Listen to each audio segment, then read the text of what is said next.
से आप सब आशा करते होंगे आप बिल्कुल ठीक हैं। फिर से एक बात हमारे यूट्यूब चैनल पर आपका स्वागत है। आज का जो मेरा वीडियो रहने वाला है इसमें हम पढ़ेंगे एमसीक्यू टाइप क्वेश्चन के बारे में। तो चलिए स्टार्ट करते हैं आज का वीडियो बिना किसी देरी के। अगर आप हमारे चैनल पर नए हैं तो प्लीज़ चैनल को लाइक करिए, शेयर करिए, सब्सक्राइब करिए और देखते रहिए हमारा यूट्यूब चैनल एग्जाम आरजू क्लासेस। जैसा कि आप थंबनेल देख के जान गए होंगे कि आज एमसीक्यू क्वेश्चन रहने वाला है। मैं आपको बता दूं अपने यूट्यूब चैनल पर हम आपको 100 क्वेश्चन का एक सीरीज़ भी करवा रहे हैं, यानी कि आपके एग्जाम में जैसे 100 क्वेश्चन आना है सेम वैसे क्वेश्चन भी आपके हमारे यूट्यूब चैनल पे मिल जाएंगे। और मैं आपको बता दूं साथ ही साथ अब मैं एमसीक्यू टाइप क्वेश्चन आपके चैप्टर वाइज करवा रहा हूं। मैंने 4 चैप्टर कंप्लीट कर दिए हैं, कल 5वां चैप्टर फिर हम अपने यूट्यूब चैनल पर वीडियो डालूंगा। तो चैप्टर वाइज भी चल रहा है, साथ ही साथ थ्योरी क्लास का रिवीजन भी चल रहा है और साथ ही साथ आपका 100 क्वेश्चन की सीरीज भी चल रही है। तो आपके मुख्य सेविका से कोई भी क्वेश्चन इधर से उधर नहीं होगा, यानी कि कंप्लीट यकीन मानिए आप जितनी हम क्लासेस लेते हैं यूट्यूब पे डालते हैं और उतनी ले लेंगे आप और अच्छे से कर ले जाइएगा तो कोई आपको एग्ज़ाम से बाहर नहीं कर सकता। ठीक है, तो चलिए स्टार्ट करते हैं आज का वीडियो बिना किसी देरी के। पहला क्वेश्चन कह रहा है स्वतंत्रता से पूर्व भारत में स्कूली स्वास्थ्य को लेकर जिस उच्च स्तरीय समिति का गठन किया गया था वह कौन सी कठिन समिति थी हमारी। ऑप्शन ए सिन्हा समिति, बी हमारा बोर समिति, सी हमारा है वेंकट चलैया समिति एंड डी हमारा है तेंदुलकर समिति। तो स्वतंत्रता से पूर्व की बात की गई तो 1946 में एक आई थी हमारी बोर समिति। क्या आई थी? बोर समिति। ये 1946 में आई थी और ये स्कूली स्वास्थ्य के लिए एक उच्च स्तरीय की समिति का गठन किया गया था। तो ऑप्शन नंबर बी हमारा सही हो जाएगा। बोर समिति 1946 ईस्वी में आई थी। अच्छा, कुछ लोगों को लग रहा होगा कि ये जो क्वेश्चन रहते हैं अनइम्पोर्टेंट है। मैं बता दूं जो जिस बुक से मैं पढ़ाता हूँ ये क्वेश्चन लाता हूँ वो यूपी ट्रिपल एससी के जो ही हाल में एग्ज़ाम कंडक्ट हुए थे, जैसे ये सीएचओ का कंडक्ट हुआ था, उसके पहला महिला स्वास्थ्य कार्यकर्ता गया था, यानी कि जितने भी यूपी ट्रिपल एससी कंडक्ट करवाया है एग्ज़ाम वो हमारे सारे प्रीवियस ईयर के क्वेश्चन हैं। जिन लोगों को लग रहा होगा ये इंपॉर्टेंट है तो इम्पॉर्टेंट नहीं है। आपके सिलेबस में मुख्य सेविका सिलेबस में बच्चों का विकास की बात करी गई है। ठीक है, तमाम प्रकार की उसमें टॉपिक दिए हैं। तो ऐसा आपको लग रहा हो कि इंपॉर्टेंट नहीं है तो कुछ भी पूछ सकता है UP triple SC exam, syllabus से बाहर पूछ लेगा आप जान नहीं पाएंगे। तो हम ये क्वेश्चन जो लेकर आते हैं ये क्वेश्चन ये आपके यूपी ट्रिपल एससी के जो हाल ही में एग्ज़ाम कंडक्ट करवाता है उसके समझ लीजिए वही क्वेश्चन होते हैं प्रीवियस ईयर। तो ज़्यादा लंबी वीडियो होती नहीं है। पहली बात, एक वीडियो में लगभग 20-25 क्वेश्चन रहते हैं जो हम ढूंढ कर लाते हैं। ठीक है, तो आपको अगर इंपॉर्टेंट लग रहा है तो ठीक है पढ़ लीजिए, वरना फिर कोई बात नहीं, आप फ्री हैं, आप कुछ भी कर सकते हैं। आप 24 घंटे में 15-20 मिनट दे दीजिए। अगर एक वीडियो से एक क्वेश्चन फंस जा रहा है तो आपके लिए बहुत बड़ी बात होगी। ठीक है, नेक्स्ट क्वेश्चन क्या है देखिए। अब ये बताओ इसको, ये आपको अनइम्पॉर्टेंट क्वेश्चन लग रहा है। बहुत लोग कमेंट करते हैं कि सर इंपॉर्टेंट क्वेश्चन नहीं है।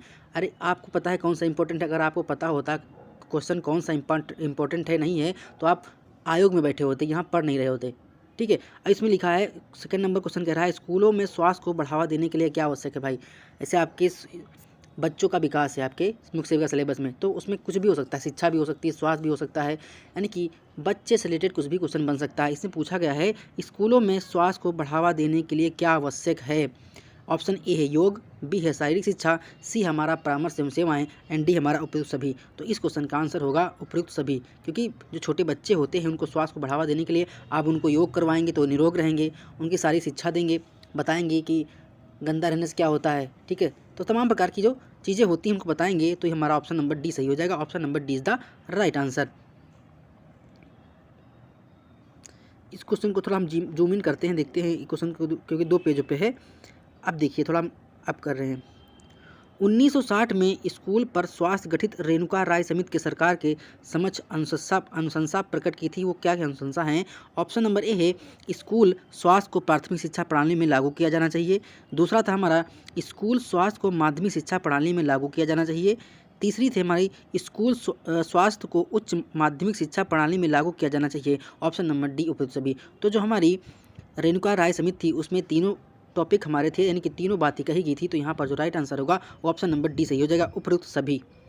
अगर आपको कोई क्वेश्चन इंपॉर्टेंट लग रहा है, ठीक है, अगर आपको आता नहीं है, अगर आता है तो आप उसको कॉपी पर नोट डाउन मत कीजिए, अगर नहीं आता है तो चुपचाप लिख लीजिए, क्योंकि आपको नोट्स ज़्यादा हैवी और लेंथी नोट नहीं बनाना है, बिल्कुल शॉर्ट पॉइंट पे बनाना है, क्योंकि आपको एग्जाम वहाँ कोई थ्योरी लिखने नहीं जा रहे हैं, आपको मल्टीपल टाइप क्वेश्चन देखने को मिलेगा। इसलिए आपको जो क्वेश्चन इंपॉर्टेंट लगता है और आपको आता नहीं है तो उसको नोट डाउन कर लीजिए, अगर आता है तो उसको छोड़ दीजिए। तो आता चीज़ को क्या लिखेंगे, क्योंकि आपकी कॉपी मोटी नहीं करना है, आपको बिल्कुल शॉर्ट नोट बनाना बनाना है, इसलिए शॉर्ट नोट जब बनेंगे तो आपके बर्डन नहीं रहेगा। जब आप नोट खोलेंगे तो लगेगा कि हमको भी 5 ही पेज पढ़ना है। अगर आप हैवी और लेंथी नोट बनाएंगे तो आपको बोर लगेगा, हाय मुझे तो इतना पढ़ना है। तो आपकी एक मेंटालिटी बन जाती है कितने सारे मोटे नोट्स पढ़ना है। तो आप शॉर्ट नोट बनाइए, बिल्कुल एकदम सटीक बनाइए और उनको बार बार रिवीजन करते रहिए। सुबह शाम केवल 15 मिनट क्या करना है, सुबह शाम केवल 15-15 मिनट केवल रिवीजन करना है, केवल देखना है, याद नहीं करना, देखना है। इतने में ही देखना आपके में इम्प्रूवमेंट दिखेगा। नेक्स्ट हमारा है, किस राष्ट्रीय स्वास्थ्य नीति में स्कूल स्वास्थ्य कार्यक्रम पर बहुत जोर दिया गया है। किस राष्ट्रीय स्वास्थ्य नीति में, यानी कौन सी ऐसी नीति आई थी जिसमें स्कूल स्वास्थ्य कार्यक्रम पर बहुत जोर दिया गया था। तो वो हमारी ऑप्शन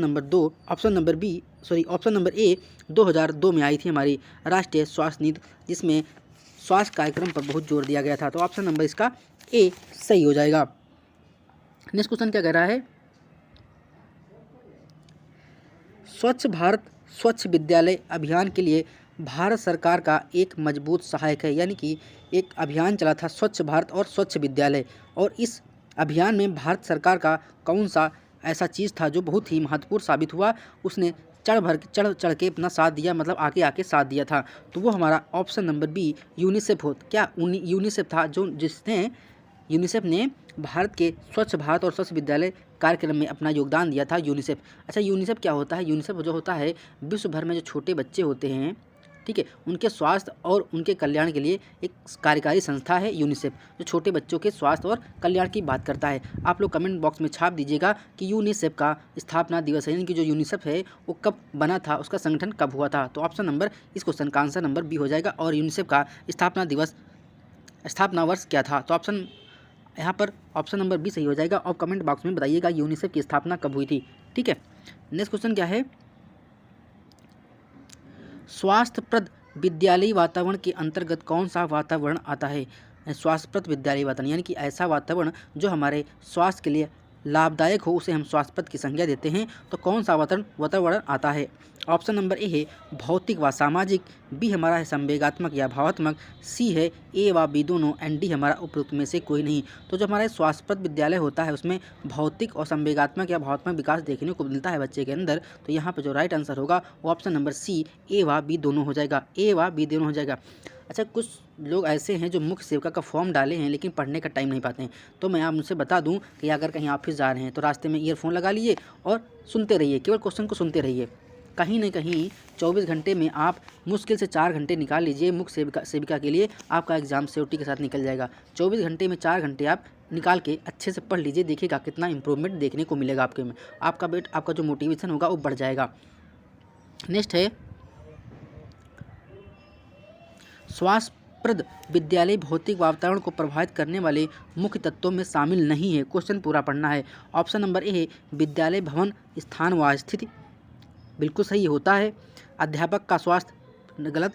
उचित प्रकाश वायु की व्यवस्था, बिल्कुल सही। सफाई और शौचालय की व्यवस्था, यानी कि एक अच्छे विद्यालय की क्या कंडीशन होनी चाहिए, एक अच्छा और स्वास्थ्यप्रद माहौल विद्यालय जिसका होता है वहाँ पर क्या क्या होना चाहिए। वहाँ पर जो विद्यालय बना है उसकी स्थिति और स्थान सही होना चाहिए। जहाँ पर विद्यालय बना है मतलब आवागमन की सुविधा होनी चाहिए, वहाँ का वातावरण दूषित नहीं होना चाहिए, ठीक है। ये हमारी होती है स्वास्थ्यप्रद विद्यालय की एक प्रकार। और दूसरा, अध्यापक स्वास्थ्य होना चाहिए। अध्यापक का स्वास्थ्य कोई मतलब नहीं है, क्योंकि अध्यापक क्या है, वो विद्यालय भौतिक संरचना के अंतर्गत नहीं आता है।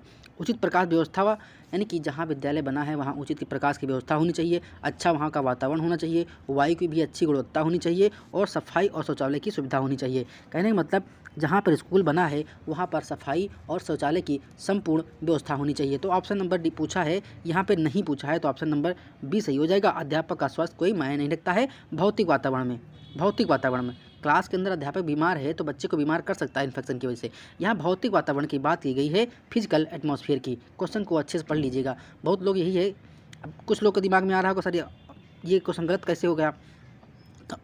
कुछ लोग कमेंट ऐसे कर देते हैं, उनको क्वेश्चन समझ में नहीं आता है, ठीक है। पूरा क्वेश्चन पढ़ेंगे नहीं, समझेंगे नहीं। अब इसमें लिखा है भौतिक वातावरण, भौतिक मतलब होता है जो हमारे और फिजिकल एटमॉस्फेयर, ठीक है, उसकी बात की गई है। तो यहाँ पर ऑप्शन नंबर बी गलत हो जाएगा। नेक्स्ट है, भारत में स्वच्छ भारत अभियान का शुभारंभ कब किया गया था? भारत में स्वच्छ भारत अभियान को, ये हमारा 2 अक्टूबर 2014 को स्टार्ट हुआ था। मैंने पता नहीं कितनी बार क्वेश्चन को कराया है, ठीक है। इसका जो पहला फेज़ था वो हमारा 2014 से लेकर 2019 तक था, और दूसरा जो हमारा है 2020 से लेकर 2025 तक, मान के चलिए दूसरा चरण हमारा जो था वो 2020 से लेकर 2021 या 24-25 तक देखने को मिल जाएगा। नेक्स्ट क्वेश्चन क्या है, किशोर स्वास्थ्य कार्यक्रम आयरन और फोलिक एसिड की खुराक निम्न पर प्रदान करता है। यानी कि किशोर जो स्वास्थ्य कार्यक्रम था उसमें आयरन और फोलिक एसिड की जो खुराक होती है वो हमारे हर हफ्ते निश्चित दिन दी जाती है। तो ऑप्शन नंबर बी हमारा सही हो जाएगा। हम आपको इसमें केवल 2 ही ऑप्शन दे रहे हैं। अच्छा, फोलिक एसिड और जो आयरन की गोली होती है, ये जो गर्भावस्था में महिलाएं होती हैं उनके अंदर खून की कमी ना होने पाए, खून की कमी को मेडिकल लाइन में एनीमिया बोलते हैं। ठीक है, तो गर्भावस्था के दौरान जो हमारी महिला स्वास्थ्य कार्यकर्ता होती हैं, एनएम वैनम या फिर जो आशा बहू होती हैं, जो गर्भवती महिलाएं होती हैं, उनको फोलिक एसिड और आयरन की गोलियां देती हैं जिससे उनके शरीर में किसी प्रकार की आयरन की कमी ना होने पाए। क्योंकि अगर आयरन की कमी हो जाएगी उनके अंदर तो खून की कमी हो जाएगी, खून की कमी को हम एनीमिया बोलते हैं। और जब गर्भावस्था के दौरान खून की कमी हो जाएगी तो जब प्रसव होगा, यानी कि जब डिलीवरी होगी बच्चे की, तो वहाँ पर डिलीवरी के समय ये होता है कि जब महिला की डिलीवरी होती है तो वहाँ पर रक्तस्राव ज़्यादा बह जाता है। तो पहले से ही ऑलरेडी महिला के शरीर में खून की कमी थी और जब महिला का प्रसव हुआ तो उस दौरान भी ज़्यादा खून बह जाता है। इसलिए जो मातृ मृत्यु दर है वो प्रसव के दौरान अपने भारत में, देश में बहुत ज़्यादा देखने को मिलती है। ठीक है, इसीलिए महिलाओं को गर्भावस्था में सबसे ज़्यादा जो ज़रूरत होती है वो होती है फोलिक एसिड यानी आयरन की गोली की, और दूसरा हमारा कैल्शियम की। कैल्शियम कैसे ज़्यादा आवश्यकता होती है, जैसे मान लो गर्भावस्था में महिला है, तो गर्भावस्था में जब महिला होगी तो महिला के पेट में बच्चा पल रहा होगा, तो बच्चे के पेट में जब बच्चा 7-8 महीने का हो जाता है तो उसकी हड्डी बनना स्टार्ट हो जाती हैं। तो जब हड्डी बनेंगी तो हड्डी हमारी कैल्शियम से बनी होती हैं, तो उस दौरान महिला को अत्यधिक मात्रा में कैल्शियम की भी आवश्यकता होती है। तो सबसे ज़्यादा गर्भावस्था के दौरान देखा जाता है कि महिलाओं के शरीर में एक तो खून की कमी ना होने पाए और दूसरी कैल्शियम की कमी ना होने पाए। अगर कैल्शियम की कमी हो जाएगी तो बच्चे का विकास सही से नहीं हो पाएगा, उसका शारीरिक या ढांचा सही से नहीं बन पाएगा। तो सबसे ज़्यादा जो ध्यान रखा जाता है गर्भावस्था के दौरान वो कैल्शियम की और दूसरा आयरन या खून की कमी ना होने पाए, ये 2 मेन फैक्टर होते हैं। ठीक है, ये हम आपको पता नहीं कितनी बार बता चुके हैं, लेकिन बार बार बताना पड़ता है जिससे आपकी चीज़ें रन में रहें। नेक्स्ट है, किशोरों के स्वास्थ्य के बनाए रखने और कृमि संक्रमण के नियंत्रण के लिए टैब एल्बेंडाजोल दिया जाता है। कब दिया जाता है? ऑप्शन नंबर ए है वर्ष में 1 बार, 2 है हमारा वर्ष में 2 बार, एंड 3 हमारा वर्ष में 3 बार, एंड डी हमारा हर 3 महीने में 1 बार। तो जो हमारा एल्बेंडाजोल की टैबलेट होती है वो कृमि संक्रमण ये होता है कि पेट के अंदर कुछ कृमि, फीता कृमि, एक नाम सुने होंगे फीता कृमि। ठीक है, इका संक्रमण जब हो जाता है तो उसको रोकने के लिए हमारा एल्बेंडाजोल एक टैबलेट होती है उसको दी जाती है। तो वर्ष में 2 बार दिया जा सकता है। अब मैं आपको बताऊं क्या होता है ये चीज़। जैसे आपने देखा होगा कि किसी को लगता है कि हमको उल्टी जैसा फील हो रहा है, वोमिटिंग लग रही है, लगता है, तो आप घर पे बोलेंगे हमको वोमिटिंग लग रही है, हमको उल्टी आ रही है, तो घर पे बोलते हैं कि बेटा ऐसा करो कि तुम जाओ कीड़े वाली दवाई खा लेना। कीड़े, आप मेडिकल पे जाएंगे तो वहाँ पर आप नाम बताइए कि बैंडी टैबलेट देना है, उससे बोल दीजिए कि हमको बैंडी टैबलेट दे दीजिए। बैंडी वही इसका एल्बेंडाजोल का, यहाँ पर जो एल्बेंडाजोल दिया है ये दवाई का फार्मूला होता है, लेकिन अलग अलग कंपनी दवाई को अलग अलग नाम से बेचती हैं। तो आप अगर मेडिकल स्टोर पर जाइएगा तो उससे बोल दीजिए कि हमको एक बैंडी दीजिए, तो बैंडी में एल्बेंडाजोल होता है। और जो बैंडी दवा होती है ये हमारी पेट में जो कीड़े पड़ जाते हैं उनको मारने के लिए, उनका नियंत्रण करने के लिए, उनकी संक्रमण से रक्षा करने के लिए हमको बैंडी दी जाती है। इसलिए आपने कभी कभी देखा होगा, कहते हैं घर में कि हमको उल्टी आ रही है, हमारा जी मचला रहा है, तो क्या है, आपके अंदर फीता क्रम हो गया है, कृमि संक्रमण हो गया है, इसलिए आपको उल्टी आ रही है। तो आप ऐसा करिए कि तो जो दवा होती है वो वर्ष में केवल 2 बार खा सकते हैं आप, 6 महीने के अंतराल पर खाई जाती है। वही पूछा गया है कि वर्ष में आप 2 बार खा सकते हैं। और आपने ये तो ज़रूरी सुना होगा, कहेंगे पहले मीठी चीज़ खा लो उसके बाद दवाई को खाओ। कहते हैं ना, चीनी खा लो, गुड़ खा लो, या फिर कोई मीठी चीज़ खा लो, उसके बाद शाम को खा लो, दवाई तो फ़ायदा करेगी। तो इसीलिए वो जो दवा होती है वर्ष में 2 ही बार खाई जाती है, 6 महीने के अंतराल पे। तो इस चीज़ से सब लोग वाकिफ़ है। तो इसका जो राइट आंसर होगा ऑप्शन नंबर बी हमारा सही हो जाएगा। नेक्स्ट क्वेश्चन क्या है, किशोर स्वास्थ्य कार्यक्रम के तहत प्राथमिकता वाले हस्तक्षेप हैं, क्या हैं? ऑप्शन नंबर ए है आयरन और फोलिक एसिड अनुपूरण, बिल्कुल सही है। बी हमारा है मासिक धर्म स्वच्छता, ए भी बिल्कुल सही है। निवारक स्वास्थ्य जाँच, ए भी सही है। तो ऑप्शन नंबर डी हमारा सही हो जाएगा। साफ सफाई मासिक धर्म यानी किशोर स्वास्थ्य कार्यक्रम के तहत ये प्राथमिकता हमारी हस्तक्षेप लायक है, इसमें हम हस्तक्षेप कर सकते हैं। नेक्स्ट हमारा है मिशन परिवार विकास एक पहल है जो डाट के लिए निर्दिष्ट है, क्या है? ऑप्शन नंबर ए है प्रसव पूर्व देखभाल को बढ़ावा देना, बी हमारा स्तनपान को बढ़ावा देना, सी है परिवार नियोजन को बढ़ावा देना एंड डी हमारा है सुरक्षित यौन प्रथाओं को बढ़ावा देना। तो मिशन परिवार विकास का जो मिशन परिवार विकास का एक पहल है जो स्तनपान को बढ़ावा देना, यानी कि ऑप्शन नंबर नहीं, इनको मैं बता रहा हूँ। मिशन परिवार का विकास एक पहल है जो मिशन परिवार नियोजन को बढ़ावा देता है। ऑप्शन नंबर सी हमारा सही हो जाएगा। मिशन परिवार एक आया था, ठीक है, और ये जो इसकी जो पहल थी वो आई थी परिवार नियोजन को बढ़ावा देना।